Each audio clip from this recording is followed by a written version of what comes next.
बोला कि संप्रेषण जो है द्विमार्गी है, सबसे ज्यादा इंपॉर्टेंट। दूसरा है कि यह गत्यात्मक है। तीसरा यह उद्देश्यपूर्ण है ना। संप्रेषण सम और प्रेषण से बना हुआ शब्द है। संप्रेषण का अर्थ होता है समान, यानी बराबर भेजा गया, बराबर भेजा गया।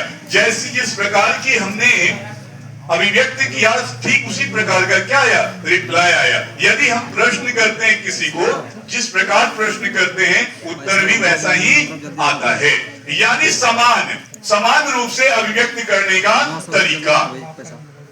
आइए, सूचनाओं तथा विचारों का संप्रेषण एवं ग्रहण करना लिखित और मौखिक संकेतों के माध्यम से होता है ना। बहुत सारे ऐसे अभिव्यक्त करने का जो तरीका है, संप्रेषण करने का जो तरीका है, या तो आप लिखित भी कर सकते हैं, मौखिक भी कर सकते हैं, या सांकेतिक भी करते हैं, है ना। आइए, भाषा अधिगम में विचारों के संप्रेषण हेतु स्वस्वर वाचन, है ना, मौन वाचन, मौखिक लेखन शिक्षण की महत्वपूर्ण भूमिका है। अच्छा, विचारों का संप्रेषण भाषा का सहचर्य है। विचारों का संप्रेषण भाषा का सहचर्य है। भाषा का सहचर्य क्या क्या है, ध्यान दीजिए। भाषा का जो सहचर्य है वह है पढ़ना, लिखना, बोलना और सुनना। यानी हिंदी शिक्षण में विचारों के संप्रेषण के अंतर्गत जो संप्रेषण वाली बात आती है, उसमें जो है स्वस्वर वाचन, मौन वाचन, मौखिक अभिव्यक्ति और लेखन शिक्षण का विशेष योगदान है। आइए, संप्रेषण को जो है हम दो चरणों में बांटते हैं, दो भागों में बांटने का प्रयास करते हैं। पहला जो भाग है, पहला भाग इसका शाब्दिक है। शाब्दिक है, शाब्दिक यानी जिसके शब्द, जिसका मुंह से ध्वनि हो, है ना। शाब्दिक जिसके शब्द हो, है ना। आगे पढ़ेंगे, शाब्दिक के दो प्रकार हैं, मौखिक संप्रेषण और लिखित संप्रेषण। और शाब्दिक में आता है वाणी, ध्वनि, है ना। उसके अलावा आंखों की भाषा, है ना, आंखों की भाषा, मुख मुद्रा, है ना, भाषा स्पर्श करके भी, है ना, बहुत को स्पर्श करके भी इशारा देते हैं। इशारे होते हैं ना, संकेत, है ना, ऐसे करते हैं तो आ जाते हैं, बैठ जाओ, यहां देखो, है ना। तमाम ऐसे बहुत सारे इशारे संकेत होते हैं।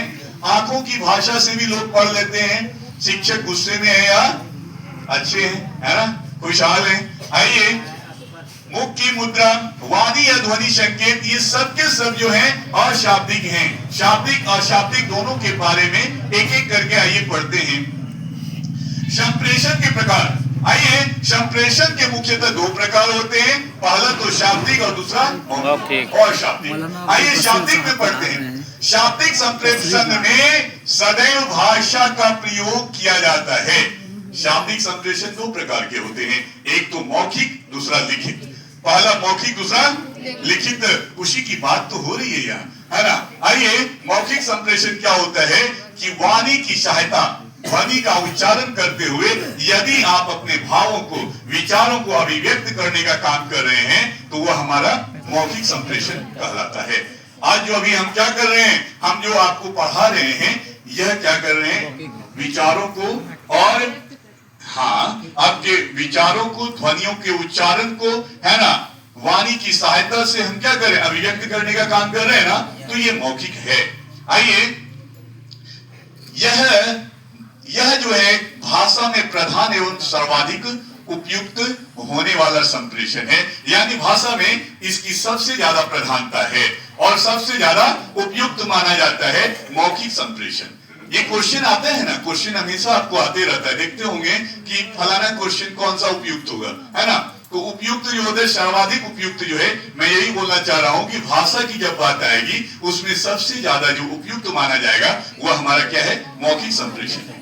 दैनिक जीवन में सबसे अधिक मौखिक संप्रेषण होता है, बिल्कुल होता है। दैनिक जीवन में आप बातें करते हैं ना, किसी से भी बातें करते हैं, दैनिक जीवन में रोजचर्या में होता है और ज्यादातर मौखिक ही होता है, लिखित नहीं होता है। आप ध्यान देंगे, जो व्यक्ति सुन नहीं पाता है, जो व्यक्ति सुन नहीं पाता है वह देख पाता है, वो पढ़ा लिखा है, हम लिख के उसको देते हैं। हमारे एक फूफा जी हैं, फूफा के बड़े भाई है ना, मेरे फूफा तो गुजर गए, तो वो सुन नहीं पाते, दिखता सब है।